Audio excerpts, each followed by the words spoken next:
Assalamualaikum Ustaz. Waalaikumsalam warahmatullahi wabarakatuh. Gimana caranya agar hidup kita tenang? Ya, tenangkan. Gimana caranya agar hidup kita tenang? Tenangkan. Anda kenapa sampai nggak tenang? Nggak tenang itu kan perkaranya bisa karena berbuat maksiat. Ya, orang berbuat maksiat, berbuat salah itu pasti nggak tenang. Atau karena, mohon maaf ya, terlalu banyak terbawa oleh urusan dunia, sehingga kehidupannya dipaksa untuk mengerjakan berbagai aktivitas duniawi yang membuat dia terasa lebih sibuk, capek, lelah, sehingga tidak mendapatkan ketenangan yang dimaksudkan. Jadi kalau terlalu banyak ngejar dunia atau juga berbuat maksiat, maksiat dengan ngejar dunia itu berbeda.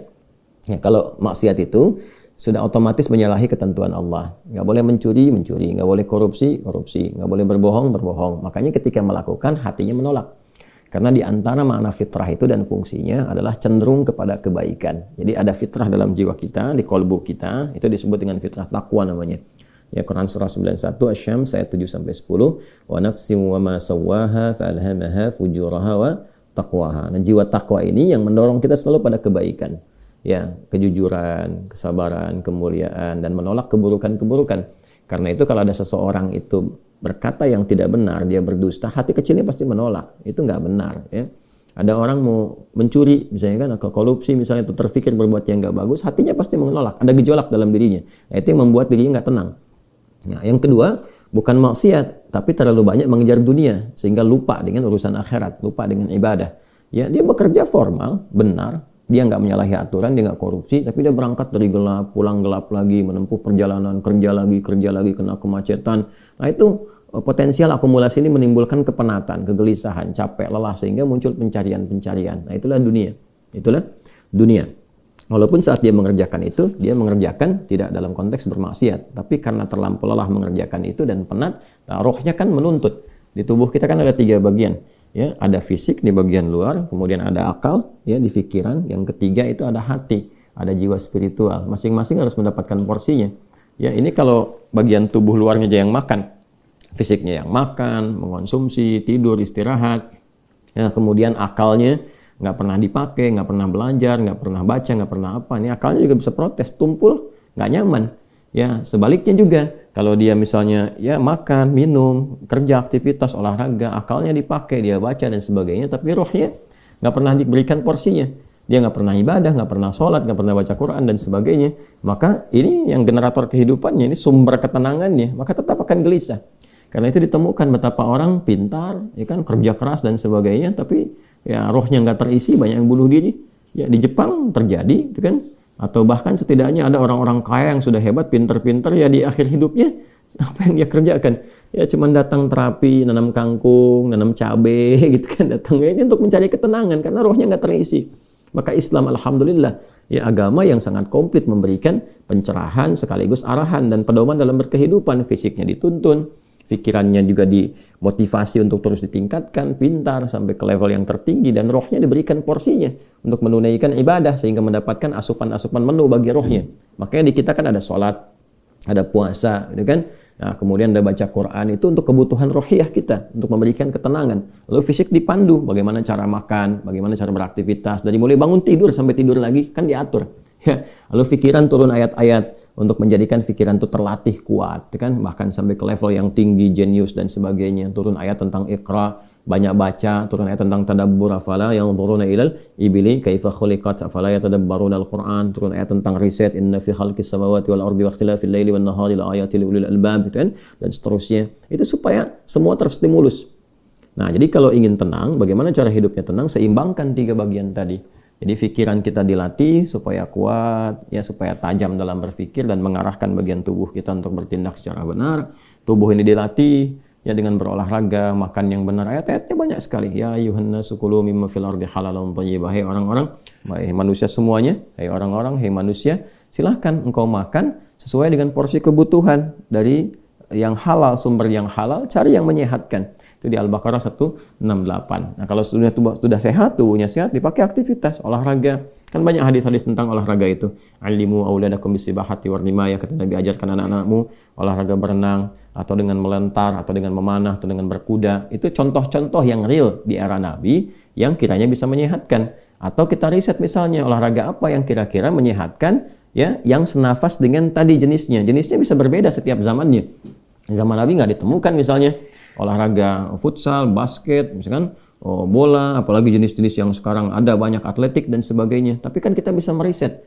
Oh, ini renang ini apa saja nih manfaat-manfaatnya? Apa nanti olahraga sejenis yang kira-kira yang sama yang bisa dipraktekkan kekinian, atau olahraga yang berbeda tapi manfaatnya sama, melatih otot ini, menyehatkan yang ini, silahkan, walaupun jenisnya nggak sama di era Nabi.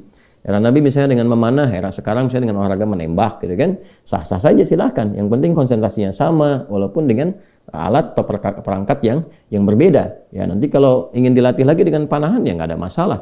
Jangan disimpulkan begini, kalau kalau panahan sunnah, kalau menembak misalnya bid'ah, nah itu sempit dalam berfikirnya.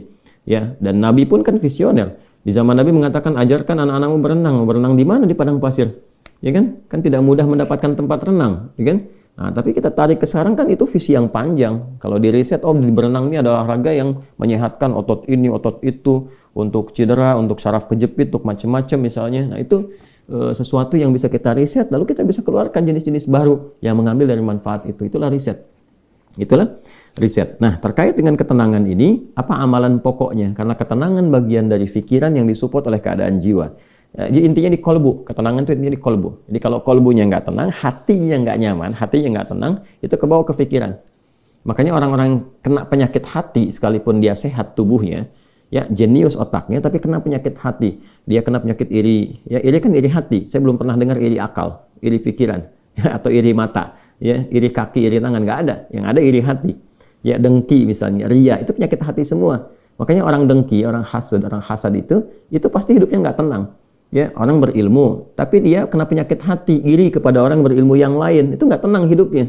Ya kan? Orang kaya, tapi dia pendengki, kaya terhadap dirinya sendiri, ya, dan dia dengki dengan kekayaan orang lain, itu nggak akan tenang. Dia terus pikirin bagaimana melampaui orang itu, bagaimana supaya dia celaka dan sebagainya. Itu yang sangat berbahaya.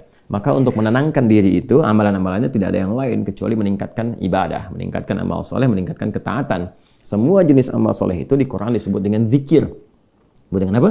Zikir. Salat misalnya namanya zikir di Quran. Disebutkan dengan zikir. Quran surah ke-20 Taha di ayat ke-14. Innani anallahu la ilaha illa ana fa'budni wa aqimis salata li dzikri. Sayalah Allah, kata Allah, tidak ada Tuhan yang layak dipertuhankan dan disembah kecuali saya. Ya, kemudian kata Allah, fa'budni, maka setelah engkau bertuhan kepada saya, kata Allah, sembahlah saya. Nah, ini kalimat yang paling jelas sekali, nggak ada ambigu, terang, menyebabkan kita memahami bahwa ini kebenaran risalah Islam dari aspek ketuhanan. Ya, silakan Anda komparasikan. Ya, saya sejauh ini saya mengkomparasikan, melihat, membandingkan, saya tidak menemukan kecuali di Islam yang di dalam kitab suci mengatakan langsung Tuhannya langsung, ya, yang berkata saya Allah, kata Allah itu kan, ya, tidak ada Tuhan selain saya. Itu tegas sekali. Ya, menyebutkan saya Allah, nggak ada Tuhan selain saya, sembah saya.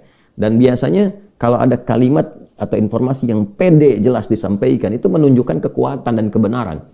Kekuatan dan kebenaran, karena Allah dengan sendirinya, dia kan meyakinkan, ya, kita semua dengan menegaskan sifatnya tegas. Dan karena memang ketuhanan itu hanya dimiliki oleh Tuhan yang benar. Nah, karena Tuhan yang benar itu mengatakan sayalah Tuhan, dengan pede mengatakan sayalah Allah, ya, nggak ada Tuhan selain saya. Nggak mungkin ada klaim demikian kecuali dari yang memang benar, yang memang pede mengatakan itu, ya, karena benar, karena hak di situ. Ya, dan kemudian fa'budni, sembahlah saya. Ya, sembahlah saya. Dan kemudian dijelaskan menyembahnya bagaimana. Itulah indahnya dalam Islam.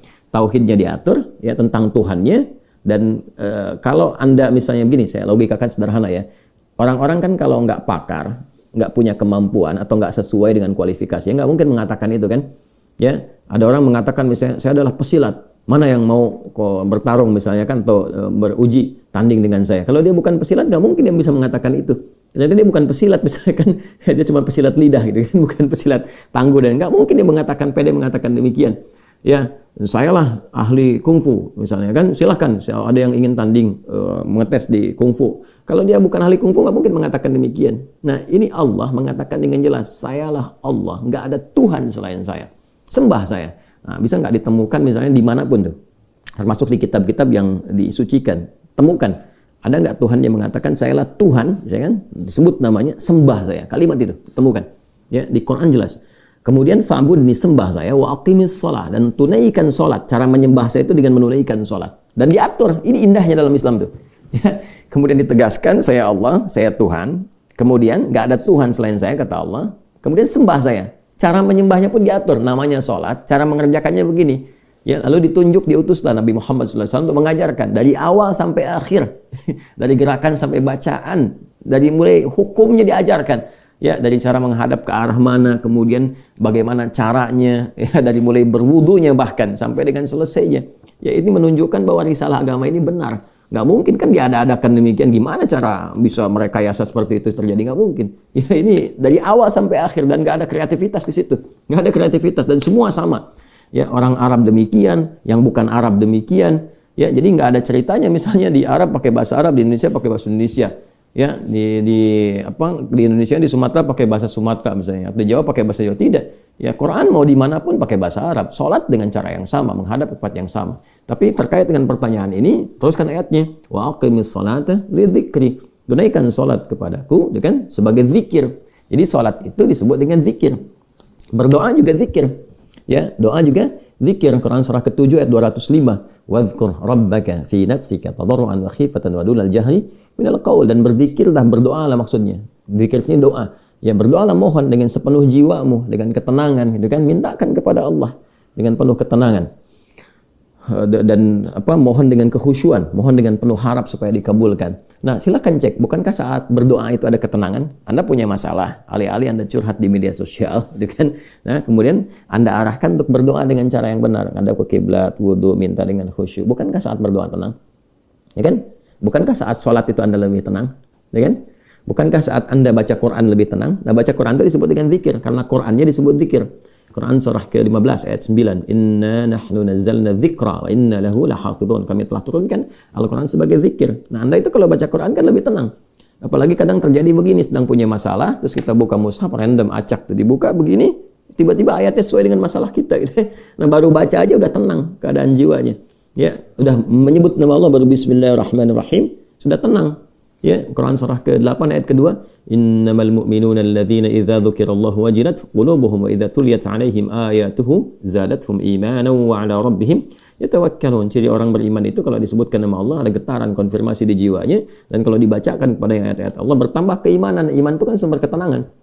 Ya, makanya iman itu berasal dari kata al-aman. Ulaika lahumul amnu, kan? Ya, alladzina amanu wa lam yalbisu imanahum bidzulmin, ya ulaika lahumul amnu. Orang-orang beriman itu kata Al-Qur'an, dan kalau imannya benar, maka akan mendapatkan ketenangan dalam jiwanya. Nah, ini kalau dibacakan Quran ada ketenangan dalam diri kita. Kita dengar orang lain baca Quran aja udah tenang, apalagi kita baca sendiri, ya kan?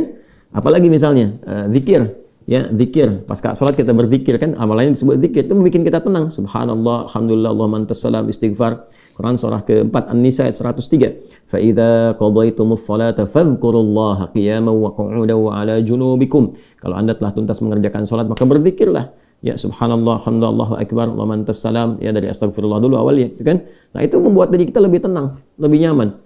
Nah, itu semua amalan tadi disebut dengan zikir. Karena itu disimpulkanlah di Quran surah ke-13 Ar-Ra'du di ayat ke-28 ketika Allah berfirman, ala bi dzikrillahi tatma'innul qulub. Yakinkan pada dirimu. Ala itu harfu taukid, bukan hanya ikhbar. Huruf untuk menginformasikan sekaligus menguatkan informasi yang disampaikan. Saya tegaskannya, kata Allah, yakinkan pada dirimu dengan meningkatkan zikir kepada Allah, maka akan cenderung berdampak tenang kepada jiwa.